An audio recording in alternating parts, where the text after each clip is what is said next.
So we are on the phone with Larry Hildes, who is an attorney who's been helping out lots of activists over the years. And Larry, could you tell us a little bit about your background? Sure. I am a civil rights lawyer at Bellingham, Washington with the National Lawyers Guild. I'm coming up on 21 years of practice. And most of that time has been representing demonstrators and suing the police for attacks on demonstrators and others. Before that, I was an activist. I got arrested 36 times at various demonstrations. Then recently, we've been defending folks who have blocked coal trains and oil trains and fracking pipelines and so on, all around the Northwest and as far as Pennsylvania, mountaintop removal in West Virginia and so on. So it's become a lot of what we do, and at the moment we are working on a couple of those cases, including part of the team that's representing folks who blocked the tracks in Anacortes during Break Free in May, and then the case of the three folks who, one with a tripod and two locking themselves to a coal train just south of Bellingham, managing to block the line for 12 hours or more.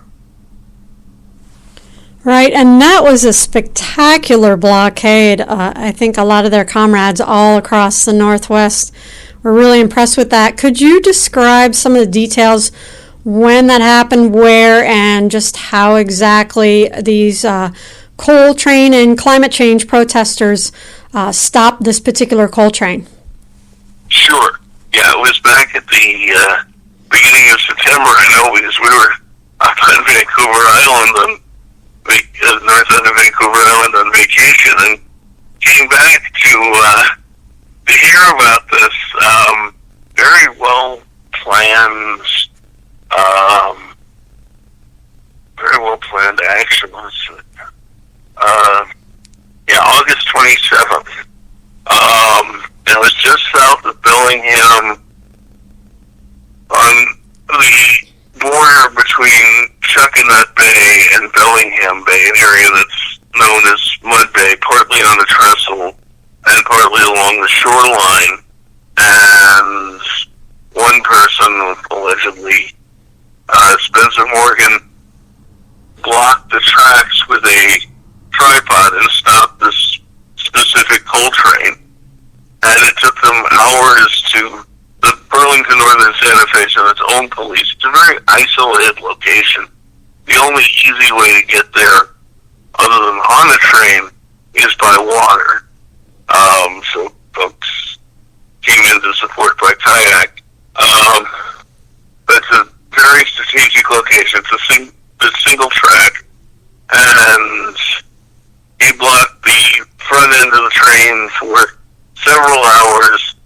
As they finally got him down, which they did through some fairly dangerous means, pushing on the tripod and lowering it in a manner that was unbalanced and very dangerous, other two folks who were allegedly David Hyde and Kyle Lee locked themselves further back on the train, to the train. And Spencer was within the city limits, and Kyle and Dave were arrested across the line in the county. But this held up every train coming north and south for more than 12 hours, which is an amazing action, partly because they picked the place that was very hard to get to, and partly because nobody was sure who had jurisdiction, apparently, and they didn't know how to get them out. So it was a pretty amazing action. Right, and then, so I guess Spencer Morgan, the young man on the tripod, he went to court in the city of Bellingham, a week or two ago. On the 17th. We were really surprised to hear the outcome of that particular hearing. How did that go? I was as well. We walked in and prosecutor announced that they were dismissing the case in large part because he was charged with trespass, which is very iffy because BNSF does not actually own the land, they only own the tracks. Resisting, which is iffy because there's a question as to whether the BNSF police can charge resisting, and blocking a train, which is a state statute. The only problem is they never bothered to look it up, and it's not a city statute. And he was charged in the city because he was within the city limits, and there is no city ordinance barring blocking a train. So the city prosecutor announced he was going to dismiss, partly because of that and partly because they weren't getting cooperation from the railroad, which didn't want to tell them what was on the train. So he passed it on to the county and let me know he didn't think the county would be refiling. So we get in today for Dave Hyde and Kyle Lee, who were charged in county, in Whatcom County District Court, with the same three charges. And sure enough, prosecutor moved to dismiss, saying that there was no jurisdiction because according to them it was federal land.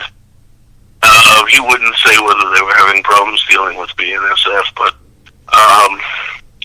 the same issues apply, and they had no intention of recharging Kyle. So the cases have apparently been forwarded on to the U.S. Attorney's Office. My read of the area where they were is it's not federal land. It may in fact be, it's either county or state land and may in fact be part of a state park, but there's no federal jurisdiction. And I would be really surprised if the U.S. Attorney's Office wanted to jump in and assert jurisdiction for the charge. So basically, in 8 days, we've gone from having 3 people each charged with 3 misdemeanors to no one charged with anything. So I guess we would all be curious. Are BNSF, and that's Burlington Northern Santa Fe, or any railroad tracks, is that considered federal property, or is that the... No. And it's an interesting... In some places, the railroads actually own the property, in many states. In Washington, they generally don't. They have it's generally over public land, occasionally private land. They have a right-of-way, which means they can build and maintain tracks and run trains over them. It's the equivalent of an easement. But they don't actually own the land. In Bellingham, the land that the tracks sit on, generally speaking, is public land. And under the Revised Code of Washington, Title 9 and 9A, which are the criminal code sections, trespass has to be to actual land or a building. There is nowhere where it says you can trespass on an easement. Now, civilly, you can be sued for trespassing on an easement under some circumstances. But unless the code is explicit that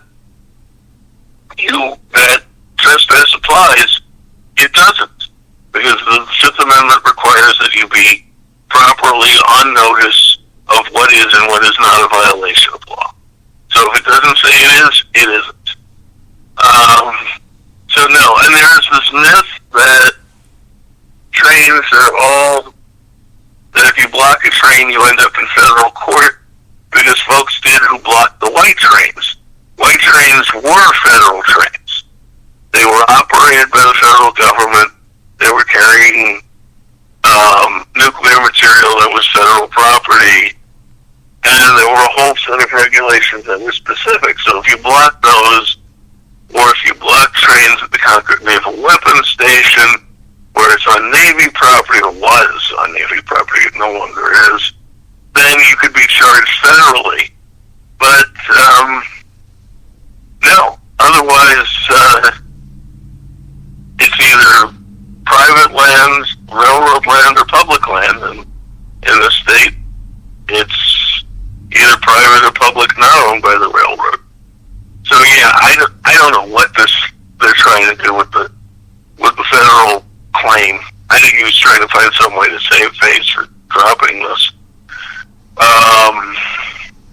It is, part of it at least, is beyond the high tide line, but that just makes it public. It doesn't make it federal.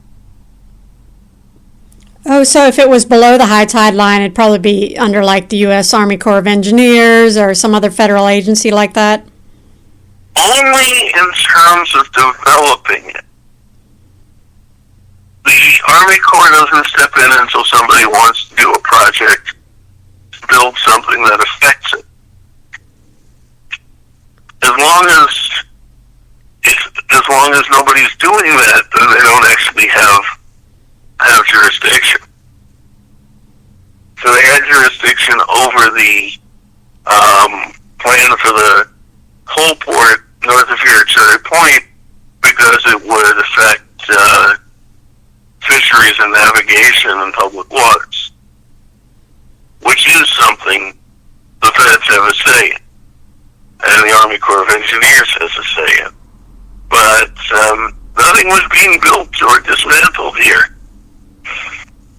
So I guess we would wonder why the contents of this train would matter and why Burlington Northern Santa Fe is so sketchy about revealing the contents of this train. We're curious about that too. That has generally been the policy, that they don't even want to let first responders know what's actually on some of these trains, which certainly raises questions about their safety. And, I mean, coal can and will burn, and sometimes starts burning all on its own. It's why you can't cover it. If you cover it on a train to prevent it from spilling, then it has a tendency to catch on fire. So it's combustible and dangerous. Obviously, oil trains, we know, are a major threat, and they have a tendency to mix oil in with other cargo at times, which then gives it something else to burn.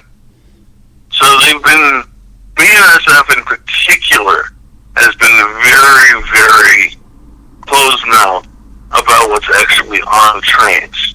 So I am curious if there was something that was on this particular one that they don't want folks to know about, or on one of the trains that was blocked either north or south of this train that they don't want folks to know about. But it raises all sorts of interesting questions. So even though this train looked like a coal train, it could be carrying something else, or like you said, there could have been other toxic or hazardous material and other trains behind it they didn't want to reveal. Right. Wow. So, Go ahead. No, it's fine. Go ahead.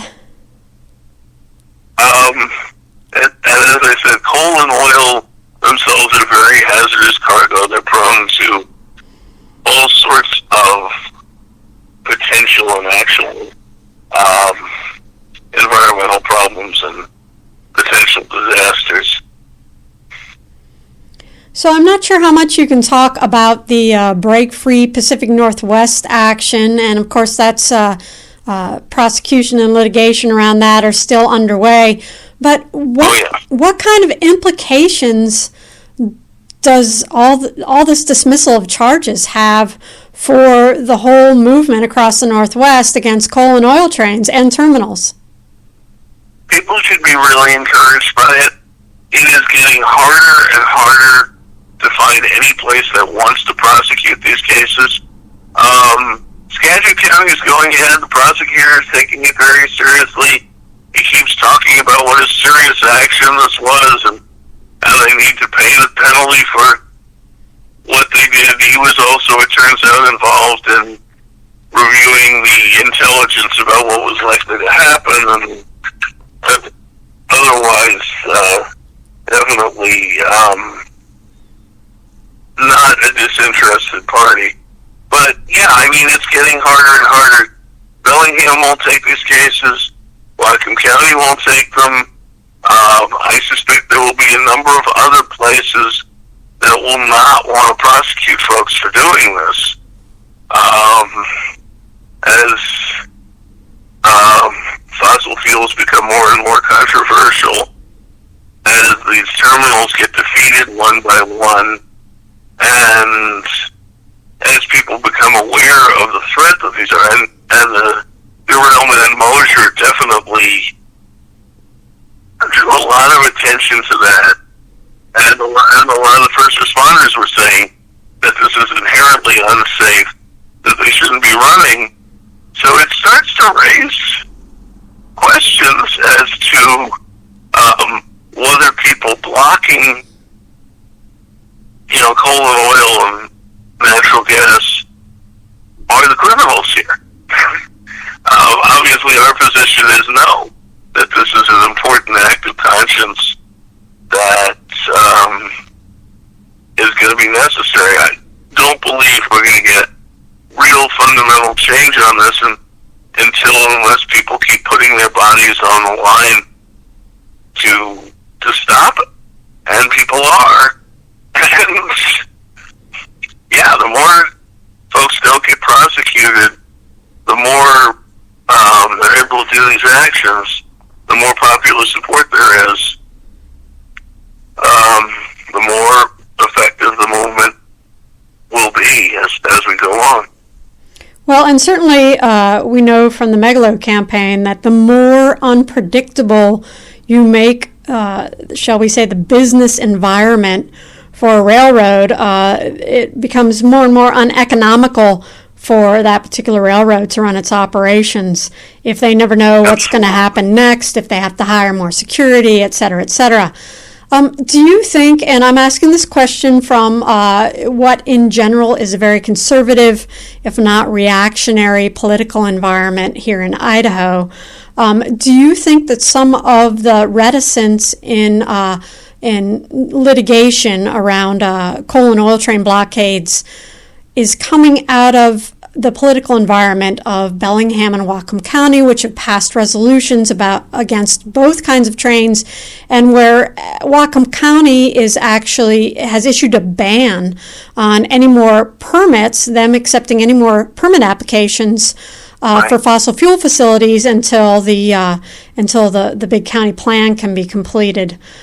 Do you think that's why some of these prosecutors are reticent? Because, of course, if the necessity defense comes up, how can the city or the county have any footing when they themselves have come out against these trains and facilities? Agreed. And I think there is some of that, but I think the level of hostility to coal and oil trains, to fossil fuel extraction, has long since crossed local and political boundaries. Nobody wants these things, and it doesn't matter how conservative the jurisdiction is.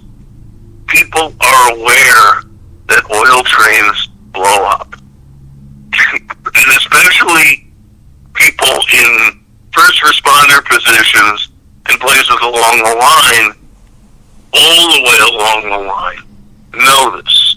There's immense hostility in Spokane, which is not necessarily the world's most progressive place.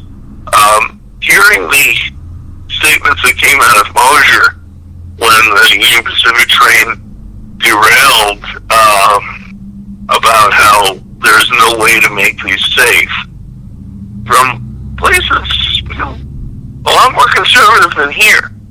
So I don't think, yes, this is a particularly environmentally friendly area. But places that are a lot more conservative than this have had enough. I mean, it only has to happen once for it to be a major disaster. And obviously rail lines run through all of the most populated areas of this country and most of the most populated areas in Canada. And they're out, the trains are out there. And people know that. And now awareness of climate change mostly also crosses political lines until you get to the right-wing crazies. We're the only people denying it.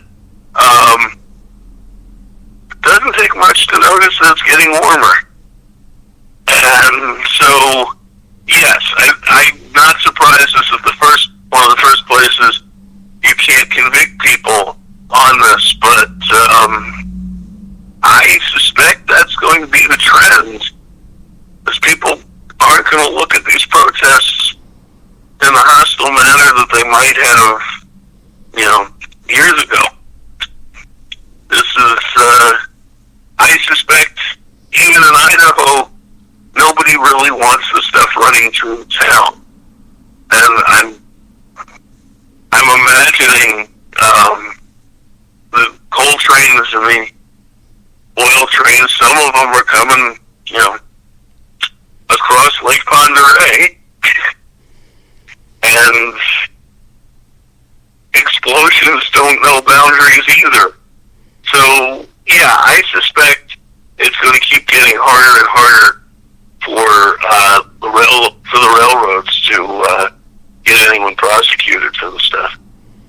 All right, that's great news, I guess, for everyone up and down the rail lines. And so I don't know if you've heard, Larry, but we've heard back on October 13th, Amber Energy, who's now called Lighthouse Resources, is talking about bringing their 11 weekly coal trains loaded, not counting the 11 empty ones, through the most populated areas all across the rail lines in the Northwest, instead of bringing them to their previously proposed Port of Morrow Coyote Island Terminal project at Boardman, Oregon, on the Columbia River. And so that's, another 11 trains a week going up to Canada, to West Shore terminals, which is way out in the middle of the water, in the middle of the wind, in the middle of the Strait de Juan de Fuca. So, Americans have no say on this. They've sort of gone around, like we saw happened a lot with our Megaload campaign. It just seems like with the unprosecutability of some of these actions starting to crop up, and also with the increase of coal trains starting to happen, they've already said, that they're bringing more through even this month. I wonder, if those two ingredients are going to cause a little more direct action on the tracks. Yeah, if you don't have a voice a direct voice in the policy, and you don't have the ability to stop it by legal means, then what that leaves is civil disobedience, making it too expensive for them to do it. So yeah, I think we will see more. I think there has to be more. And I know there's significant opposition in Canada to the increased use of West Shore. And yeah, you can see the black of the coal in the water around the West Shore terminal from the air and from the areas around there. It's very close to the BC ferry terminal at Tawasin, and you can see it from there. And there are groups that are very, very active on the Canadian side of the border trying to stop this.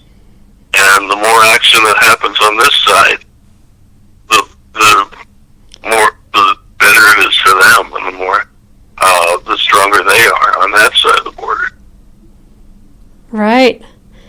So, as we're getting about 5 minutes short of a half an hour, is there anything else you want to add to this whole critique of what's going on with direct actions and their or how well you can litigate them?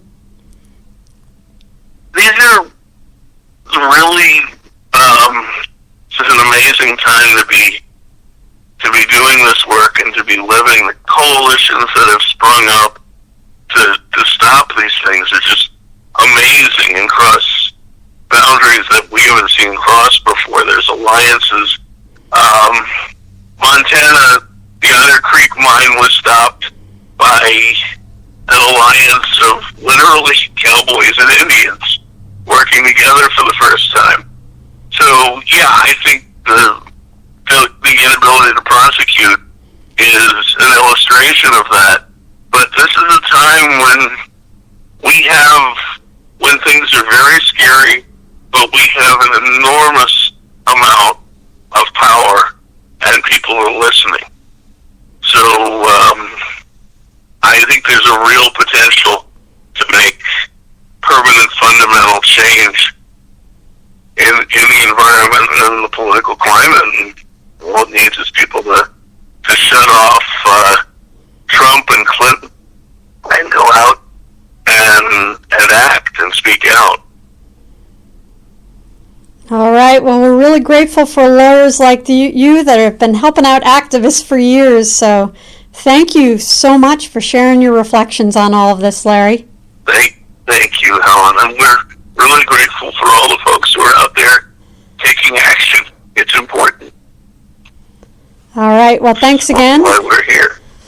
And, of course, we've been talking with Larry Hildes, who's an attorney out of Bellingham, Washington, about the lawsuits brought and apparently dropped against 3 blockaders of a coal train at Chuckanut Bay, just south of Bellingham, back in the final days of August. So thanks again, Larry. Thank you, Helen.